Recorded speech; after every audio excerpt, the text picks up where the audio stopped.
Assalamualaikum warahmatullahi wabarakatuh. Apa kabar anak-anak? Tentunya semua baik ya. Jadi pada pertemuan kali ini kita akan belajar pendidikan Pancasila. Yang ketiga, jati diriku dan kebinekaan dengan subtema menghargai identitas diri, keluarga, dan teman. Jadi hari ini kita akan belajar bersama Ibu Guru Sulfiana. Sebelum kita masuk materi, kita akan masuk dulu ke pendahuluan. Jati diri merupakan gambaran utuh tentang siapa seseorang itu, yang meliputi nilai-nilai, keyakinan, karakter, serta pandangan hidup yang dipegang teguh. Dalam konteks kebinekaan, membangun jati diri berarti menambahkan rasa bangga terhadap identitas diri tanpa merendahkan keberagaman yang ada di sekelilingnya. Dengan memiliki jati diri yang kokoh dan berwawasan, kebinekaan seseorang akan mampu hidup berdampingan secara harmonis untuk menjunjung toleransi dan menjaga persatuan bangsa. Tujuan pembelajaran pada materi ini ada 3. Yang pertama, peserta didik dapat menyikapi dan menghargai identitas temannya yang berbeda dengan dirinya melalui diskusi kelompok. Yang kedua, peserta didik dapat menemukan manfaat dari perbedaan identitas di kelas melalui analisis gambar. Yang ketiga, peserta didik dapat mengidentifikasi karakteristik fisik, non-fisik orang serta benda di lingkungan terdekat dengan tepat. Mengenal identitas diri. Setiap manusia diciptakan unik oleh Allah Subhanahu wa Ta'ala. Tidak ada dua orang persis yang benar-benar sama. Sehingga identitas diri adalah ciri khas yang membedakan kita dengan orang lain. Identitas diri terbagi 2. Apa sajakah itu? Ayo kita lanjut. Identitas diri itu terbagi menjadi 2. Yang pertama dari segi fisik. Kemudian yang kedua dari segi identitas non-fisik. Nah, sekarang kita harus tahu dulu yang bagaimana itu identitas fisik. Identitas fisik sama dengan identitas yang dapat terlihat. Misalnya, warna kulit, pakai sawo matang, dan pengelasan. Kemudian, jenis rambut. Ada yang lurus, keriting, dan bergelombang.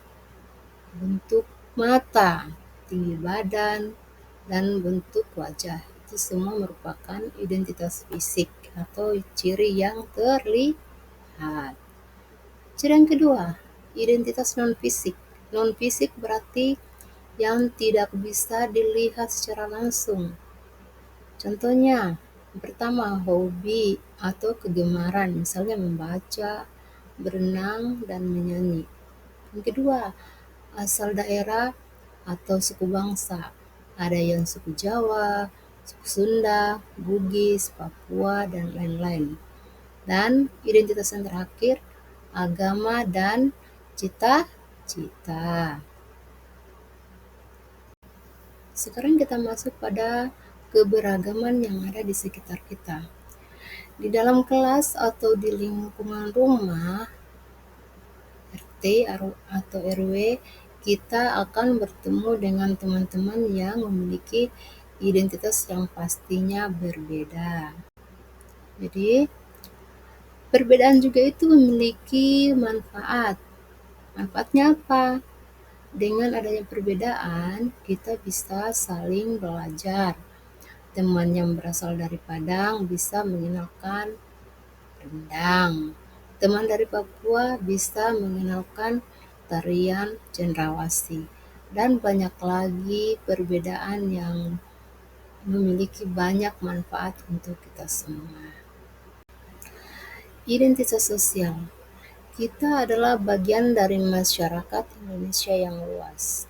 Meskipun berbeda suku dan bahasa, kita tetap satu bangsa, yaitu bangsa Indonesia. Bhinneka Tunggal Ika. Semboyan bangsa kita adalah Bhinneka Tunggal Ika. Kalimat ini terdapat pada pita yang dicengkeram oleh kaki burung Garuda. Jadi Bhinneka Tunggal itu artinya berbeda-beda tetap satu, dengan makna meskipun Indonesia memiliki ribuan pulau, ratusan bahasa, daerah, dan beragam agama, kita semua diikat oleh persatuan dan kesatuan. Sikap menghargai keberagaman. Kira-kira bagaimana cara kita menjaga persatuan dalam perbedaan? Caranya itu ada 4 yang bisa kita lakukan. Yang pertama, toleransi atau tasamuh, artinya menghormati teman yang sedang beribadah atau merayakan hari besar agamanya. Cara kedua, tidak membeda-bedakan. Jadi sebagai teman, kita harus bisa bermain dengan siapa saja tanpa harus melihat warna kulit maupun kaya atau miskin. Cara yang ketiga, dengan cara bergotong royong. Misalnya, bekerja sama dalam membersihkan kelas atau lingkungan tanpa memandang asal suku. Dan cara yang keempat, saling menghargai. Caranya, mendengarkan pendapat teman saat diskusi kelompok meskipun pendapatnya berbeda dengan kita. Sebagai bangsa Indonesia, kita harus bangga. Mengapa kita harus bangga ya? Jadi kita harus bangga menjadi anak Indonesia karena yang pertama itu keberagaman budaya kita itu adalah kekayaan bangsa yang tidak bisa dimiliki oleh negara lain.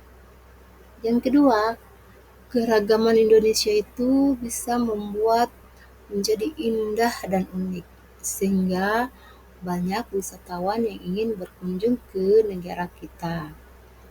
Dan yang terakhir, keberagaman itu memiliki budaya ramah tamah dan suka menolong atau gotong royong. Dari materi yang sudah kita bahas tadi, sekarang ayo kita coba mengingat atau kita meringkas materi yang sudah kita bahas. Yang pertama, identitas fisik adalah ciri tubuh, sedangkan identitas non-fisik adalah ciri seperti suku dan hobi. Yang kedua, Bhinneka Tunggal Ika adalah kunci persatuan bangsa Indonesia. Yang ketiga, menghargai perbedaan dan menciptakan kedamaian dan kerukunan. Dan yang terakhir, setiap anak Indonesia adalah istimewa dengan ciri khasnya masing-masing.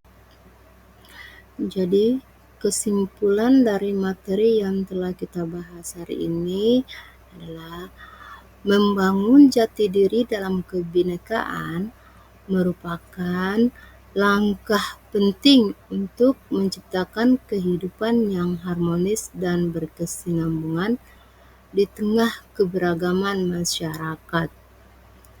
Jati diri yang kuat tidak hanya mengajarkan seseorang untuk mengenal dan mencintai dirinya sendiri, tetapi juga menumbuhkan sikap terbuka, menghormati, dan menghargai perbedaan yang ada di sekelilingnya.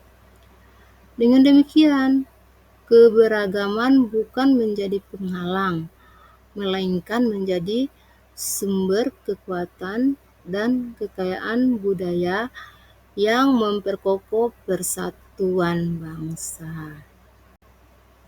Ya, jadi itulah materi kita pada hari ini.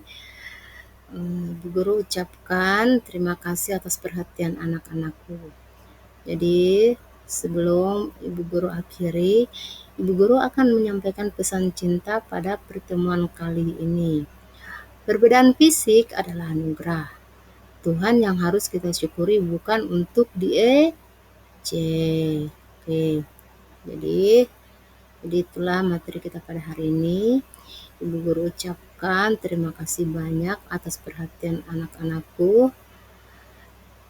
Assalamualaikum warahmatullahi wabarakatuh.